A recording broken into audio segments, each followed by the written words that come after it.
Pete, you had to change the date of this year's Gloucestershire Business Show because of the pandemic, of course, but you're still doing something new in June. Can you tell us about it? Yeah, sure. It won't surprise anyone to know that the business show had to move from June to October, and we all understand the really difficult year the business has had this year and why that's happened. So we you can imagine we spent a lot of time planning for that and thinking about it, and then the crunch came, and we were talking closely with the Cheltenham Trust and the borough, and it was clear that we had to do it. So we did it. So we moved to the 18th and 19th of November, and that's when the Gloucestershire Business Show is. But in the process of that discussion, we were talking with all our people who are doing the content and the exhibitors and the sponsors, and clearly we'd already got a load of content already to go in June. We were still working on it, and slowly but surely there became quite a strong vibe that why would we not use some of that online? So a core of our main sponsors and people got together and we said, look, we could do that. It wouldn't be too complicated.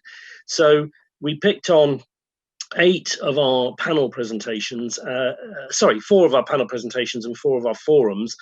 And Dean Close very kindly came forward and offered us the stage at the Bacon Theatre, which many people in Gloucester will know well, which of course is locked down and dark, but in proper social distance way we can use it. Squash Robot came forward and said they'd be very happy to mastermind a live stream. So the panel sessions will go live out of the Bacon Theatre as a live stream, no audience, on the 10th and 11th, and then our business forums, or at least four of them, go live on the Zoom platform. And then we've also taken the opportunity to do a little bit of work around teachers and lecturers and apprenticeship placement people about how we can really engage business with the show in November. So we've got a couple of meetings lined up around that, wrapped it all up and called it Business Insights 2020 from the Gloucestershire Business Show. On the 10th and 11th of June, right? Correct, 10th and 11th of June. As I said, live from the Bacon Theatre and on the Zoom platform. We've just got all the marketing publicity. It's beginning to get out there now. If you look at our various social media profiles and bits and pieces, you can see it books through Eventbrite. It's all free. There's no costs. You book the event you want, and then in your confirmation you get the appropriate login URL, whatever is appropriate for that meeting. That's great. And can you tell us specifically what the lineup will be like as far as the content of the Business Insight show? Yeah, surely. So on day one of the live streams, we've got thinking about brand, which is the brand conversation we got set up. We've got Motivating a Generation, which is a panel discussion about how we get young people really involved in the discussions around careers in business and business as a choice.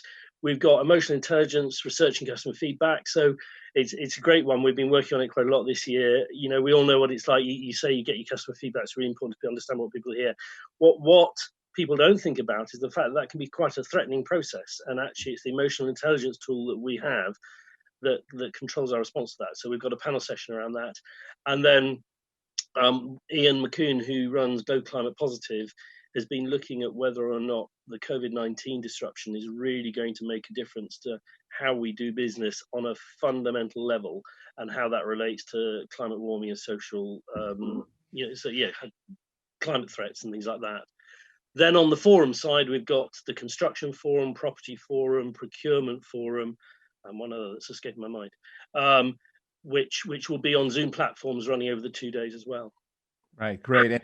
And for November, just what are the themes? Are you keeping that the same, or are you changing the themes for November?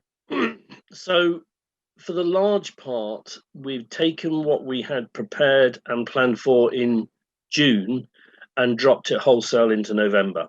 And everything I've just mentioned that we'll be doing at Business Insights, you'll be seeing live, and you'll be able to go and have the second half of the conversation, if you like, on the ground in November at the town hall. Inevitably, things will change a little bit because you've got another few months. The world we live in changes, new ideas come along, some things suddenly aren't relevant anymore. So there will be fluctuations and changes. We're doing a lot of work with the visitor economy at the moment and tourism. There's a great new group representing that sector come together in Gloucestershire, run by Steve Gardner-Collins. He's getting very much involved, and we're looking at that. It's very, very timely because Gloucestershire has been a bit fractured in how it presents its visitor economy. we all understand in the current climate, the visitor economy has been really knocked for six and is continuing to be. So if there was ever a time to support, to buy local, to do all the stuff around that, now is it. But also it feeds into so many other things. There's a lot of innovation around at the moment, a lot of things that are doing different things, a lot of collaboration.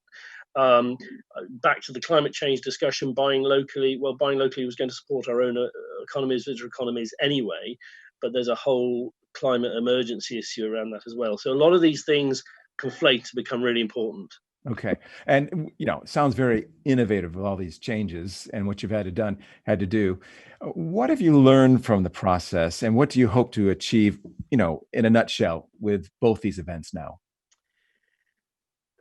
So I say, what have I learned? What have I remind myself? You're probably aware I've spent over 3 decades in the various forms of the music and events industry, and I relearn on a very regular occasion just how flexible and adaptive we need to be, and we can be.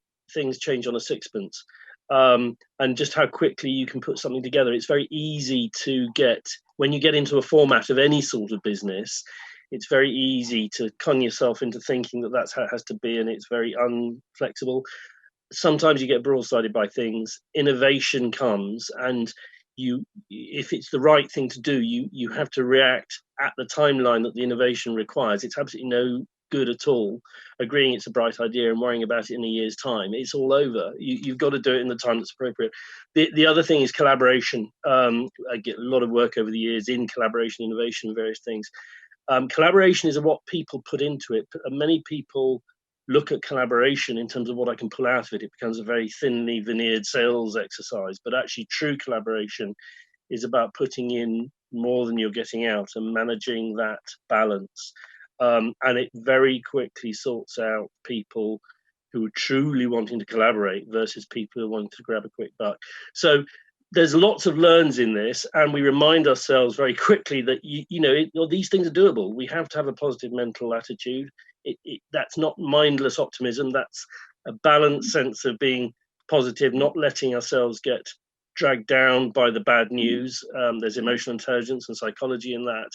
And the show itself, whether you look at it at the online version or the live version, is about saying no, this is good. We can do this. This is great business, and we can move it forward. Pete Allison, event director of Business Insights and the Gloucestershire Business Show. Thanks very much for your time.